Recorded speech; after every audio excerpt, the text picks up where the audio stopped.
There's a pretty one, Ulysses.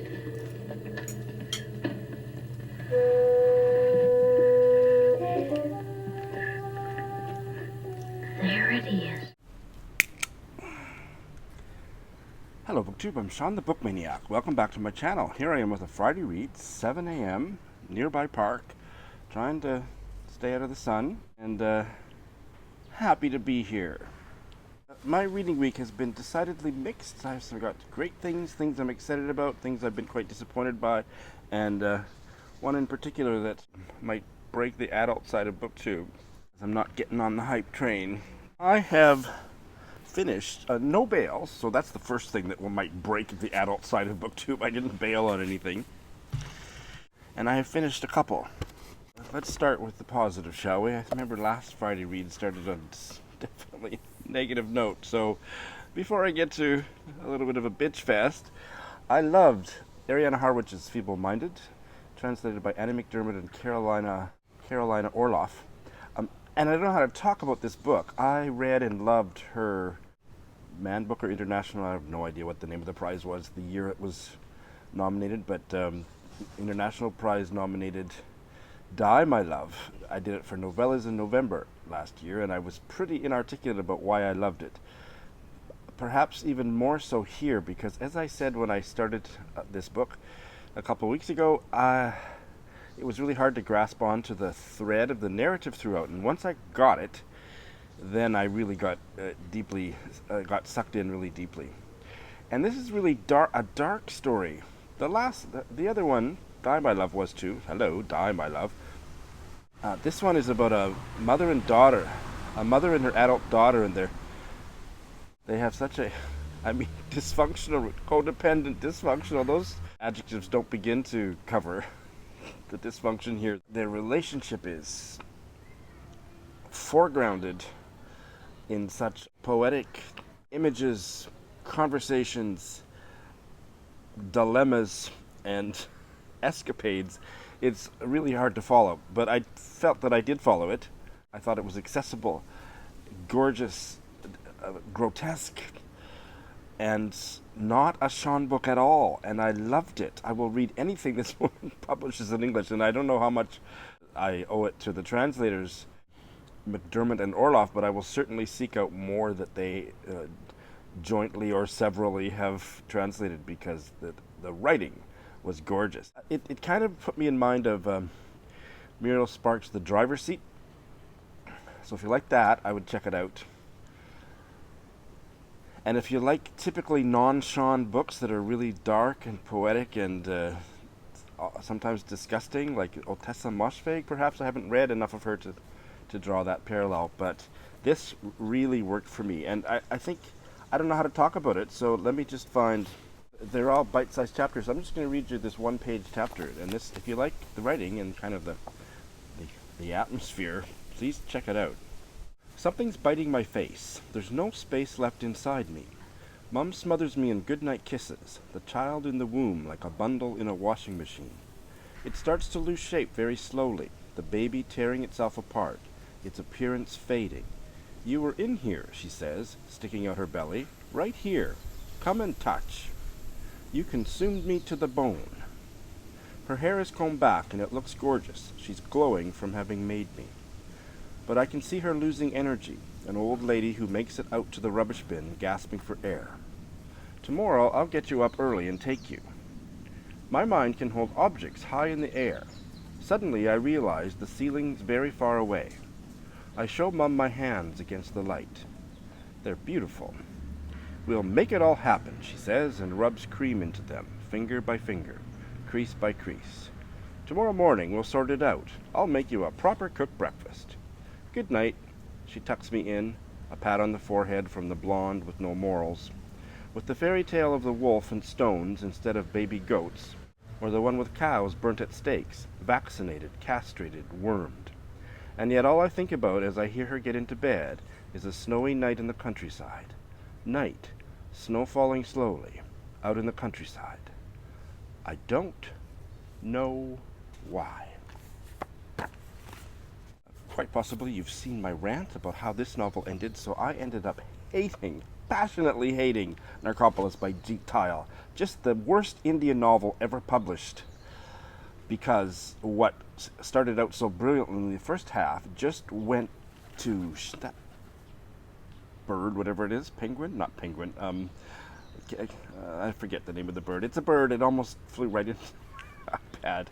What do you call those? Anyway, it's a bird you always see in parks. Green throat, you know what I mean. Pigeon, maybe?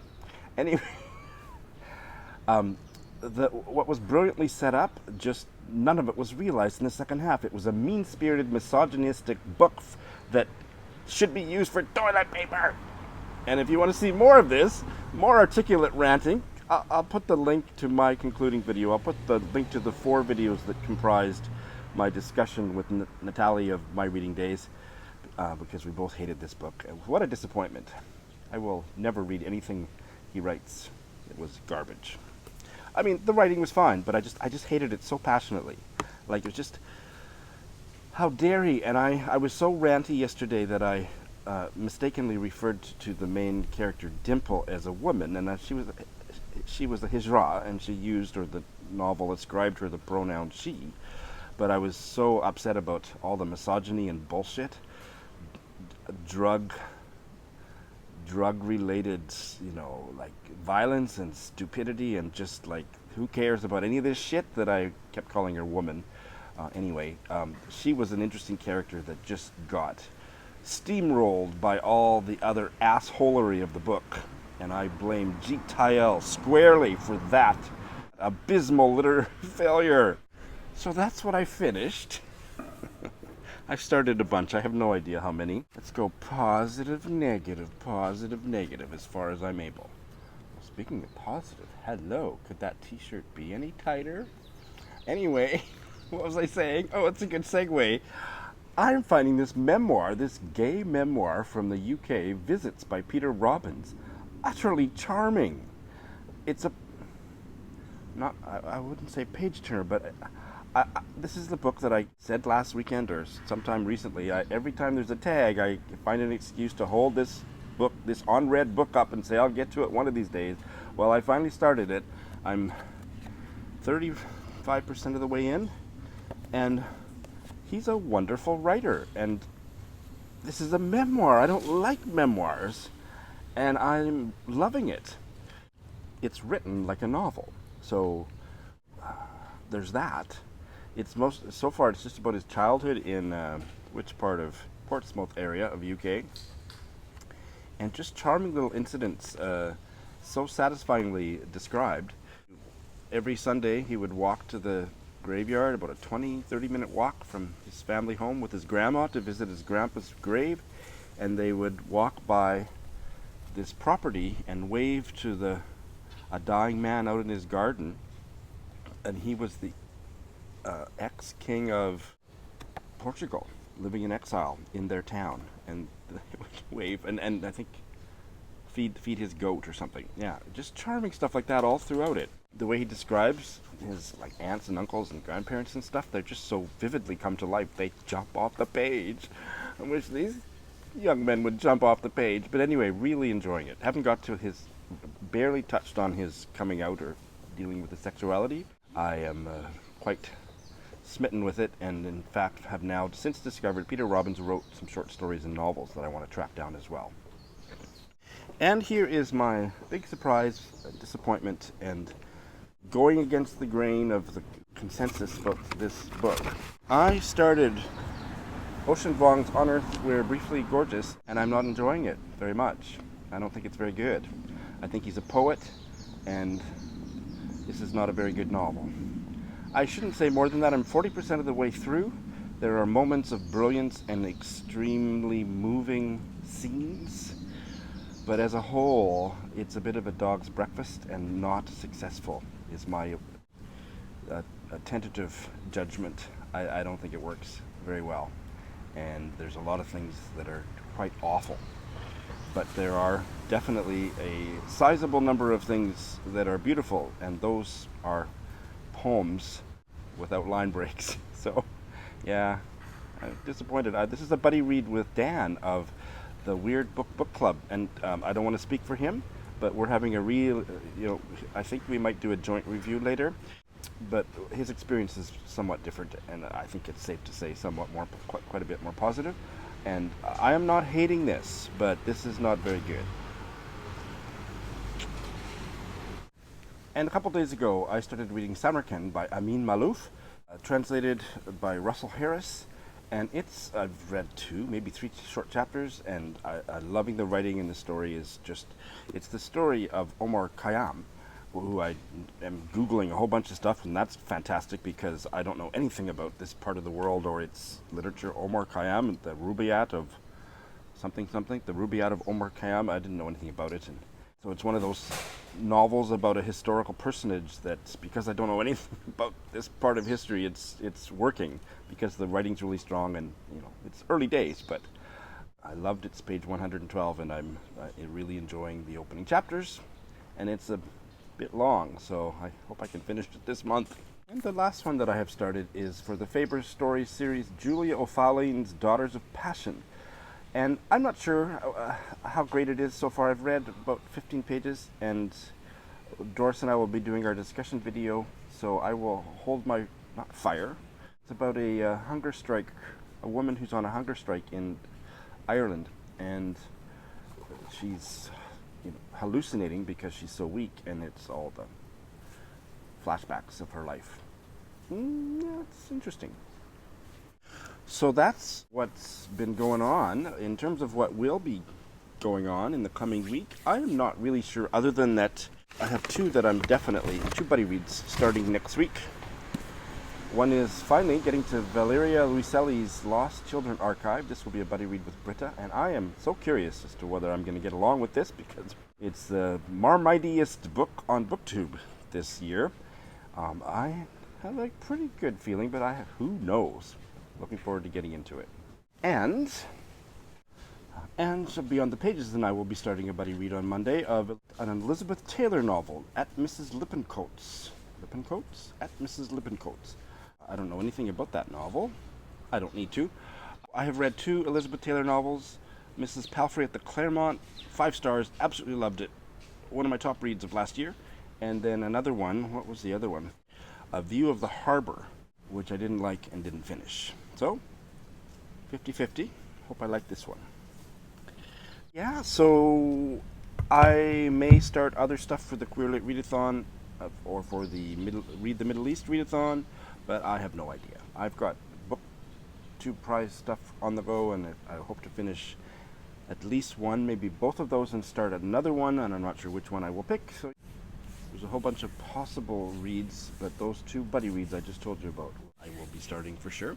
I don't know if I have anything else to say. This is a little bit of a short Friday reads, isn't it? Because it's a little bit short. Let me shout out, among the many articulate and impassioned and important responses, let me shout out one in particular that touched me at my core, and that was Jay Shea's response to the stripped cover lit Adrian Fort Me Too scandal, debacle, what are we calling it?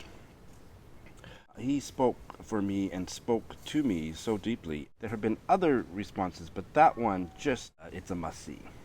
A video about bullshit misogyny and sexual harassment is an important one when it gets so many downvotes. Dan of the Weird Book Club has launched his first tag, the Let's Get Shameless tag, which I was tagged in, and not only for that reason, I want to shout it out because it's a great tag. I'll link that. Britta Bowler has done the Book Snob book tag, a tag which I am not going to do because everybody knows that I'm a snob, and the more I talk about it, the more I'm going to alienate people. So yeah, I'm not doing it, but I certainly enjoyed hers. The MidYear Book Freak-Out Tag is going around. It's a little early, people, but I'm going to definitely do it closer to the end of June. And Adam of Memento Mori just posted that, and the Bookish Islander, haven't had a chance to watch Bookish Islanders, and Juan of Just One Reader has done it already.